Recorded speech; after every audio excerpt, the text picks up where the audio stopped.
তবে কি থাকবে গুরু দুঃখ সারা জীবন তো বলে দুঃখ ছাড়া হয় না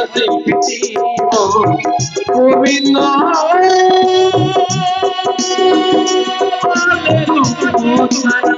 হয়তো শিল্পী জীবন আঘাতে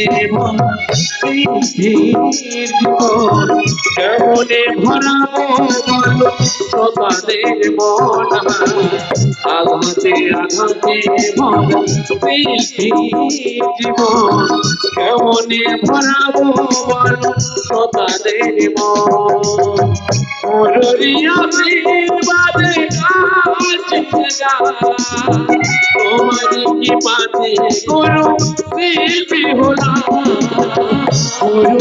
আশীর্বাদে